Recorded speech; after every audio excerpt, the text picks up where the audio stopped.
So now I'm going to talk about the traction channels. One, the traction channels. Number two, he's talking about traction thinking. Number three is finding your bull's eye. Next is traction testing. Chapter 5, critical thinking. The next one is targeting blogs.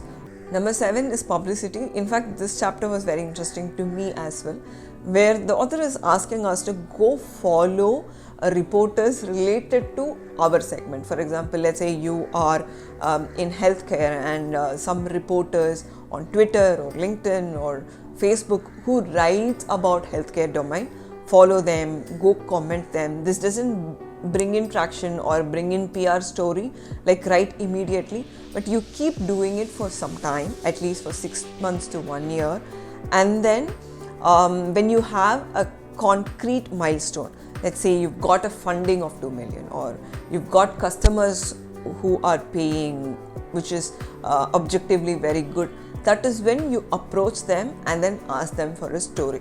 And this is much cheaper and brings in a lot of good publicity, but it takes a lot of time and patience to figure out those people, follow them, have a very constructive relationship with them, and then make it. So that's how this traction of publicity works. The next one is unconventional PR, which is also where you don't spend a lot of money but still do the right thing at the right time. And it could be as simple as wearing your brand t-shirt and then going to the right place, or having a big banner in a place where it is not expensive but still you will reach your right customers. And having very unconventional PR, people also call it as guerrilla marketing, where you go reach out to the customer not in the usual channels like TV or ads or YouTube, or not the usual way, but still you go reach out to them in a much cheaper price. Next is search engine optimization. I think it's a huge topic and I always suggest you to read about search engine optimization separately, not from books but as a course itself, because it's an ocean. Like, will that work for you? How much are you supposed to be spending?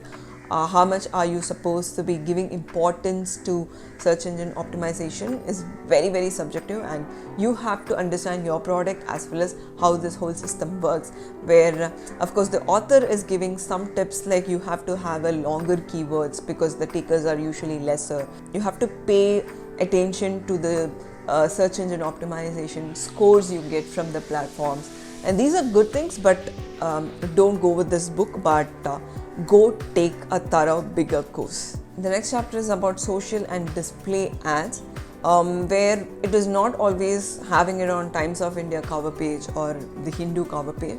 It can be also some smaller newspapers where you can spend very less money but still bring in the traction. This works best for the B2C market.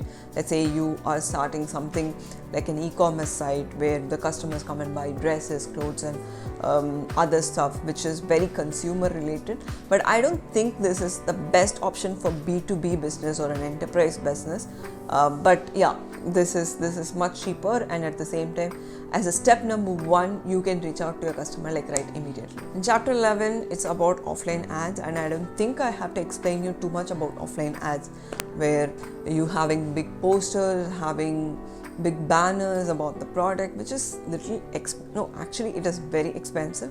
If you think that can bring in traction in a right way to your product or to the mass, reaching out to the brand awareness, and if it's worth in that place, maybe yes, it is a good channel if that works for your product. The author has spoken about SEO again, like in a much deeper way, but the concept is little different. The author says that we have to invest a lot of time in blogging, write about topics that probably not others are writing about. Of course, they're relevant and has the DNA of your product. So I think this is not going to happen in a day. It's going to take a lot of time. You have to write a lot of blogs. You have to be good in writing the blog. Even if you are not, you can outsource and get the blogs and stuff like that done.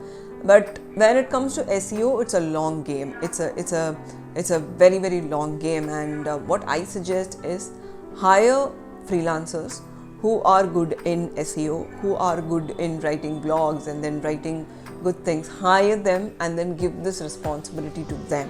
And even if your budget is small, there are a lot of people, a lot of interns, a lot of students who are trying to get into this field, and figure out that person from Upwork or from your known contacts, or give them an opportunity where it is a very win-win situation for both you and that person, and start the game right immediately when you are thinking about the product and getting into the development phase itself, because it is going to at least take a year, and by the time your product is out and then ready for the market and ready for the customers, your blogs and all the SEO effort is going to show up, and it's going to be a perfect timing for you.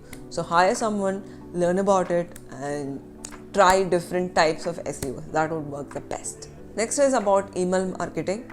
I don't know how many people really go click any advertising mail or newsletters and then spend some time on reading it.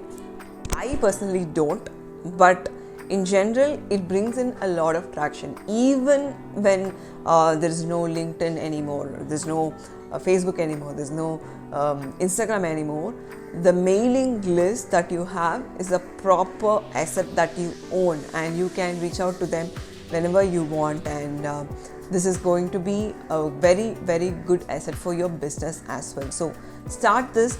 Don't spam by sending lots and lots of mails, which means that people are going to unsubscribe to you and then everything is in period. So bring in a strategy that would work for you, for your business and your customer, which would bring in value to the customer, not just talking about your product, right?